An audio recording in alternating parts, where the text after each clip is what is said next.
You may have noticed in the news recently that there has been a lot of focus on Canadian cities as they propose and pass bans on breeds deemed as aggressive. The American Pit Bull is usually at the forefront of this conversation. Ontario announced earlier in the year that they will enforce the new ban on pit bulls in 2017, and Quebec is considering following suit. Across the country, there are states and counties with BSL. The Huffington Post defines BSL, breed-specific legislation, as laws and regulations enacted at the city or county level that ban or restrict the keeping of dogs by breed, typically targeting pit bulls. Dogs like Rottweilers, Dobermans, and Chows are also frequently affected by the laws. Here is a census map that highlights areas of the country with BSL. Green signifies that there is no BSL currently being enforced. Yellow shows areas where there are laws prohibiting BSL, but there are some exceptions due to cases that were grandfathered in. The areas in red show all of the places where BSL is currently being enforced. What this map doesn't show are all of the businesses that don't allow aggressive breeds, which can be found in every state. This includes most apartment complexes and rental housing and vacation properties. My first real interaction with pit bulls happened a few years ago after a street pit that my family found was put down because of his breed. My sister convinced my dad that she needed a pit bull puppy of her own, and Blue came into our lives and showed us how sweet and affectionate these dogs can be. Blue is now 4 years old and 70 pounds. He is scared of the water and bees and has never had a violent episode. He is attached to my sister and even whines outside of the bathroom if she dares to go in without him. Here are some of the most common myths about pit bulls.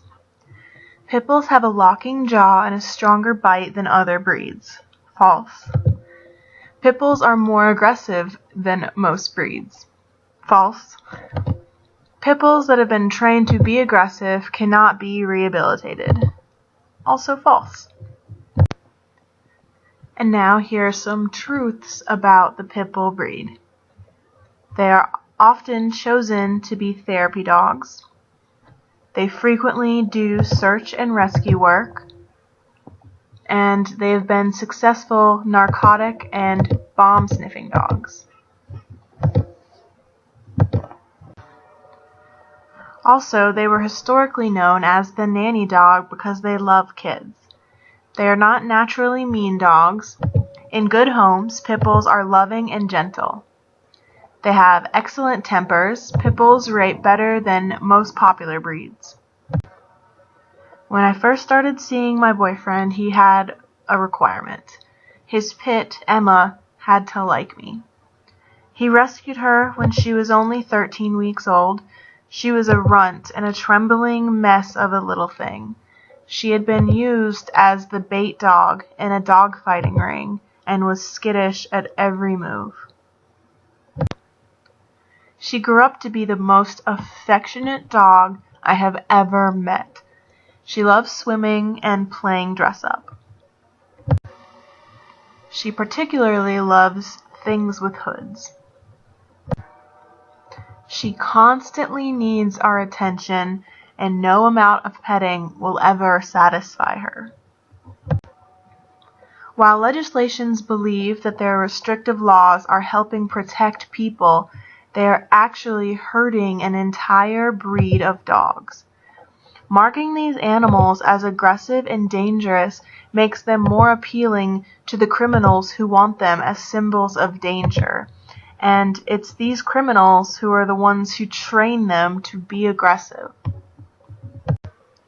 Because of BSL, more pit bulls end up in animal shelters every year than any other breed.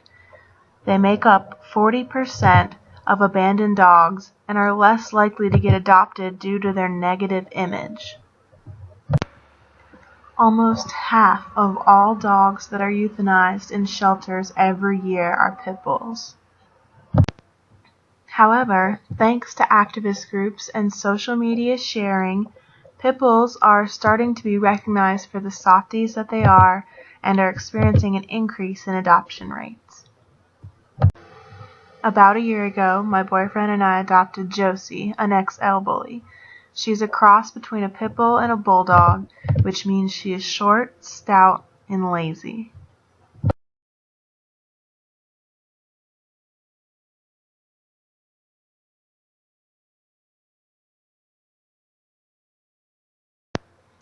She and Emma are inseparable from us and from each other. They sleep in the bed with us and use me as a pillow.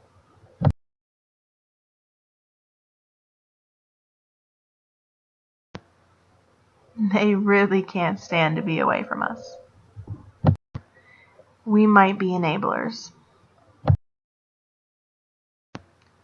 Living in Charlotte, I have come into contact with countless pit bulls, each and every one with a wagging tail and a smile on their face while they enjoyed a good belly rub.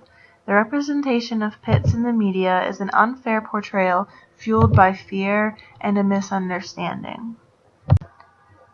By opening our minds and our hearts to these truly loving animals, we can help give them the chance they deserve.